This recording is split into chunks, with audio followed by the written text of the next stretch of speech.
साथियों नमस्कार, मैं विनय स्वागत करता हूं आपका अपने YouTube channel our past and future पर। और साथियों आज हम लोग चर्चा करने वाले हैं कुछ करंट आइडियाज़ पर जो आने वाले लोक सेवा आयोग के PCS एग्ज़ाम 2020 के लिए काफ़ी इम्पोर्टेंट होने वाले हैं। हम इस पर चर्चा करें उससे पहले एक बात मैं साथ ही शेयर करना चाहूँगा, वो ये है कि साथियों कि उत्तर प्रदेश में जो होने वाली परीक्षाएँ हैं, विभिन्न भर्तियाँ हैं, उसको लेकर के बड़ी सारी प्रॉब्लम्स होती हैं। पहले तो सवाल गलत पूछे जाते हैं, सवाल पूछने के बाद उसके आंसर गलत दिए जाते हैं और उसके बाद आप देखते हैं कि अगर ऐसा कुछ होता भी है कि अगर बच्चे साथ में कुछ ऑब्जेक्शंस करते हैं सवालों को लेकर के, तो किसी भी स्टेज पर 3 या 4 सवाल से ज़्यादा कोई ऑब्जेक्ट माना नहीं जाता है।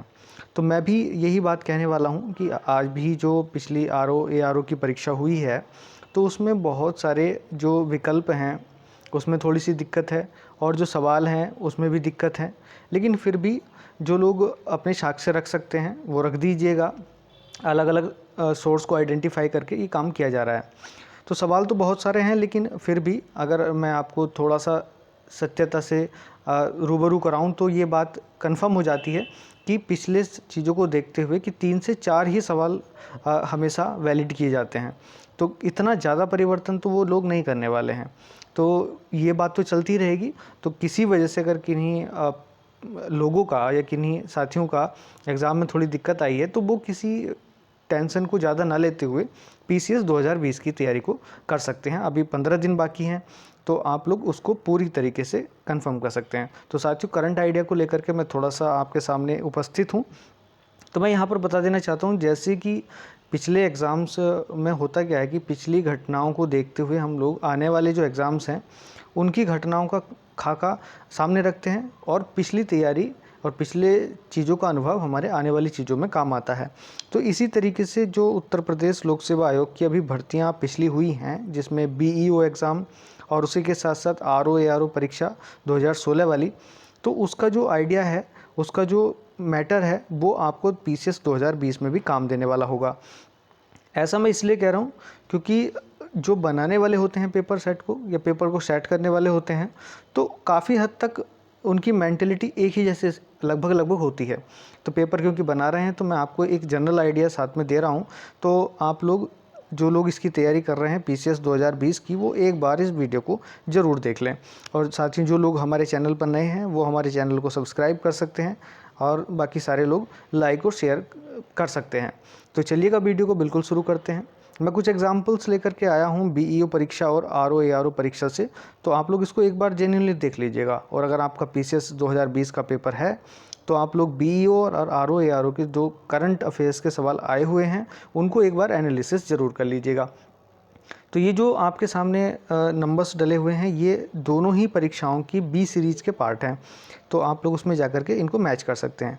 तो पहला सवाल जो बड़ा मतलब ईजी सा है, हालांकि इतनी दिक्कत वाला नहीं है, लेकिन दोनों ही परीक्षाओं में सेम सवाल पूछा गया। हालांकि दोनों परीक्षाएं बिल्कुल पास पास हैं। तो आप देख सकते हैं कि फॉर्च्यून इंडिया की 500 कंपनियों की सूची में 2019 की सबसे बड़ी कंपनी या निगम थी।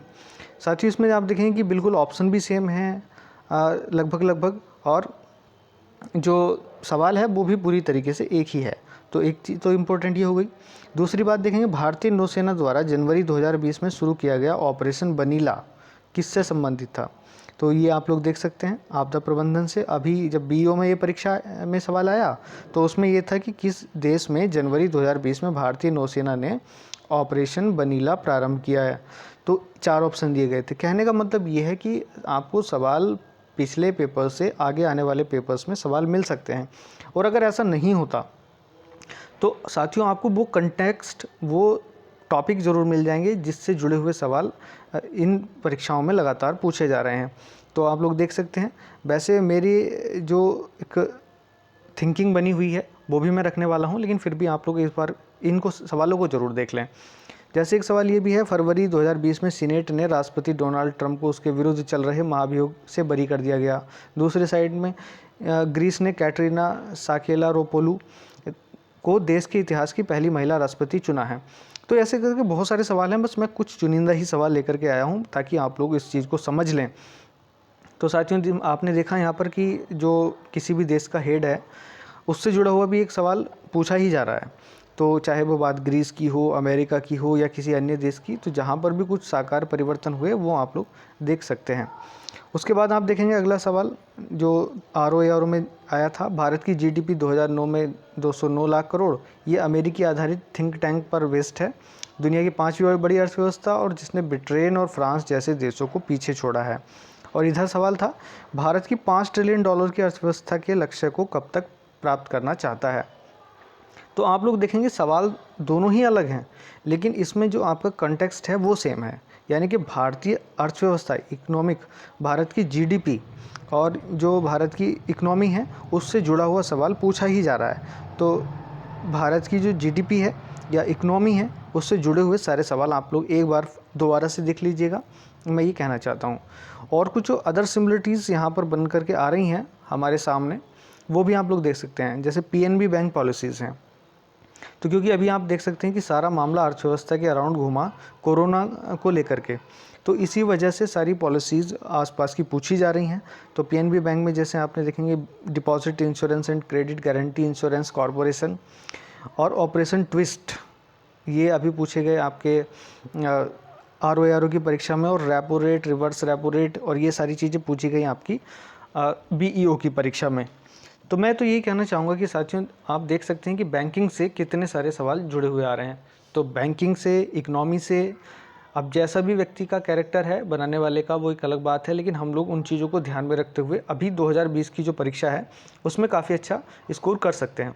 अगला देखिएगा, डेफिसिट पूछा गया, करंट अकाउंट डेफिसिट पूछा गया और fiscal deficit. Current account deficit की जिसे CAD बोलते हैं, इसका सवाल अभी पूछा गया था आपके ROAR की परीक्षा में, और फिस्कल डेफिसिट से जुड़ा हुआ सवाल पूछा गया था BEO की परीक्षा में।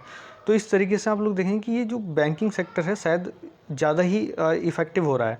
तो आप लोग प्लीज़ अगर इसकी तैयारी कर रहे हैं तो एक बार इन चीज़ों को भी गौर फरमाइएगा और उन सारी चीज़ों को एक बार ज़रूर देख लीजिएगा। बस मेरा तो इतना ही सुझाव है। इसके अलावा आप देखेंगे कि अवार्ड से भी पूछा जा रहा है। अवार्ड में जैसे आप देखेंगे संगीत से जुड़े हुए विशेष तौर से, जिसमें आप देखेंगे कि अभी पूछा गया था BEO की परीक्षा में ग्रैमी अवार्ड, और यहाँ पर जो दूसरी परीक्षा है जिसमें ROAR की है उसमें पूछा गया था ऑस्कर के लिए नामित जो मूवी थी वो कौन सी थी। तो ये चीज़ दी गई हैं अवार्ड्स के बारे में। इंडेक्सेस पूछी गई थी, डेज पूछे गए थे, गेम्स तो हैं ही। तो मेरा कहने का यही मतलब है कि आप लोग पहले एक बार कॉमन चीज़ देख लीजिएगा जो लगभग मिलती जुलती सी हैं, और उन चीज़ों के साथ साथ आपकी राह आसान हो जाएगी। और बस यही मुझे कहना था, और इतनी सी बात के लिए आप लोग भी ध्यान रखिएगा कि गड़बड़ नहीं होना चाहिए। और जो लोग अभी तैयारी कर रहे हैं ROAR परीक्षा की, तो 2020 की वैकेंसीज़ भी दूर नहीं हैं, तो वो लोग अभी फ़िलहाल PCS 2020 पर फोकस करें, और उसके बाद जब अगला एग्ज़ाम आएगा तो हम लोग पूरी डिटेल से चर्चा करेंगे। तो चलिएगा, तब तक वेट करिएगा PCS की परीक्षा 2020 तक, और तब तक के लिए धन्यवाद। जय हिंद।